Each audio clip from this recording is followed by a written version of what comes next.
असम को अपने पर्यटन स्थलों और ऐतिहासिक महत्व के लिए जाना जाता है। यह राज्य पराक्रमी अहोम राजवंश की समृद्ध विरासत का दावा करता है, जिसने मुगलों को 17 बार सफलतापूर्वक हराया था। एक सींग वाले गैंडे और प्रतिष्ठित कामरूप कामाख्या मंदिर से लेकर असम एक ऐसी जगह है जो आपको कई मायनों में आश्चर्यचकित कर देगी। असम के आसपास की कई उन कहानियों में से जतिंगा उन स्थानों में से एक है जहां हर साल मानसून के अंत में रहस्यमयी घटनाएं सामने आती है। तो दोस्तों, स्वागत है आपका आज के इस वीडियो में। दुनिया में आज भी ऐसी कई रहस्य जिसका कोई सही कारण पता नहीं चला कि ऐसा क्यों होता है। इसी कड़ी में भारत में भी कुछ ऐसे जगह है जिनमें कुछ रहस्य छुपा है। तो चलिए वीडियो शुरू करते हैं।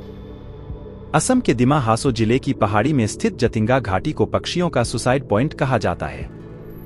हर साल सितंबर की शुरुआत के साथ ही आमतौर पर छिपा रहने वाला जतिंगा गांव पक्षियों की आत्महत्या के कारण चर्चा में आ जाता है।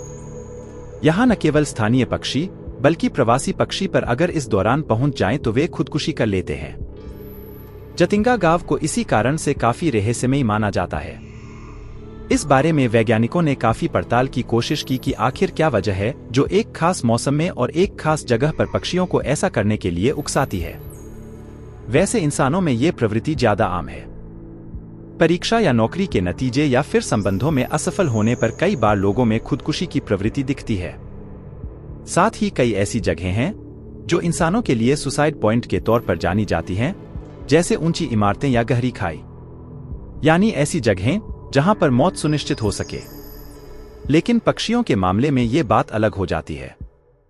पक्षी होने के कारण वे जाहिर है कि इमारत से कूदकर तो जान नहीं दे सकते, लेकिन वे तेजी से उड़ते हुए इमारतों या ऊंचे पेड़ों से जानबूझकर टकरा जाते हैं और तुरंत ही उनकी मौत हो जाती है। ऐसा इक्के दुक्के नहीं, बल्कि सितंबर के समय में हर साल हजारों पक्षियों के साथ होता है। 7 से 10 बजे के बीच होता है ऐसा।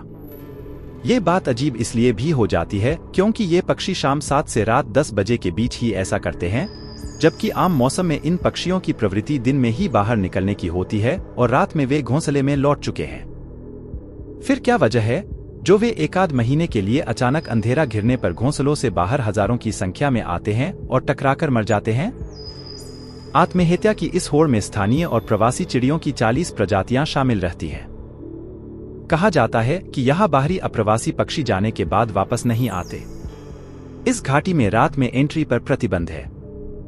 वैसे भी जतिंगा गांव प्राकृतिक कारणों के चलते 9 महीने बाहरी दुनिया से अलग थलग ही रहता है।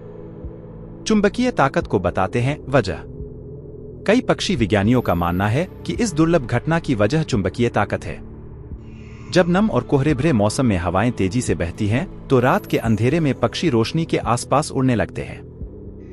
रोशनी के कारण उन्हें दिखाई नहीं देता और तेजी से उड़ते हुए वे किसी इमारत या पेड़ या वाहनों से टकरा जाते हैं। ये कारण बताते हुए वैज्ञानिकों ने सितंबर महीने के दौरान जतिंगा में बाहरी लोगों के आने पर रोक लगा दी। यहाँ तक कि शाम के समय यहाँ गाड़ियां चलाने पर मनाही हो गई ताकि रोशनी न हो, लेकिन इसके बाद भी अजीबोगरीब तरीके से पक्षियों की मौत का क्रम जारी रहा। गांव वालों मानते हैं रहस्यमयी ताकत। ये चीज केवल और केवल जतिंगा गांव में ही दिखती है। एक रिपोर्ट के मुताबिक गांव से 2 किलोमीटर दूर दूसरे गांवों में भी पक्षियों के साथ ऐसा नहीं होता है। गांव वाले इसके पीछे किसी रहस्यमयी ताकत का हाथ मानते हैं। वहां मान्यता है कि इस दौरान हवाओं में कोई पारलौकिक ताकत आ जाती है जो पक्षियों से ऐसा करवाती है। वे मानते हैं कि इस दौरान इंसानी आबादी का भी बाहर आना खतरनाक हो सकता है, इसलिए सितंबर-अक्टूबर के दौरान वहां शाम के समय एकदम सुनसान हो जाता है। 1957 में पता चला दुनिया को। वैसे तो पक्षियों की कथित आत्महत्या का ये सिलसिला साल 1910 से ही चला आ रहा है, लेकिन सबसे पहले साल 1957 में बाहरी दुनिया को इसका पता चला। तब पक्षी विज्ञानी ईपीजी किसी काम से जतिंगा आए हुए थे। इसी दौरान उन्होंने खुद इस घटना को देखा। इस घटना का जिक्र पक्षी विज्ञानी ने अपनी किताब the wild life of India में किया। वे लिखते हैं, कई कोशिशों के बाद भी इसकी वजह समझ नहीं आ पा रही है। पक्षी हर साल 15 अगस्त से 31 अक्टूबर के दौरान ऐसा करते हैं, जब कोहरा और नमी होती है। सबसे अजीब बात यह है कि ऐसा अंधेरी रातों में ही होता है, जब चांद की रोशनी बिल्कुल नहीं हो। कई वैज्ञानिक कर चुके हैं रिसर्च। तब से लेकर आज तक इस पर देश विदेश के कई वैज्ञानिक रिसर्च कर चुके हैं। यहाँ तक कि वन विभाग के अफसरों ने भी इसकी वजह जानने की कोशिश की, लेकिन अब तक पक्षियों की खुदकुशी की वजह या फिर इसे रोकने का कोई तरीका नहीं मिल सका है। बहुत बार इमारतों से टकराकर घायल हुए पक्षियों का उपचार और उन्हें खाना खिलाने की भी कोशिश की गई, लेकिन ये तरीका भी बेअसर रहा। ऐसे पक्षियों ने खाना खाने से इनकार कर दिया और इलाज पर भी उनके शरीर ने कोई प्रतिक्रिया नहीं दी। तो दोस्तों, कैसा लगा ये आज का वीडियो? कमेंट कर जरूर बातें।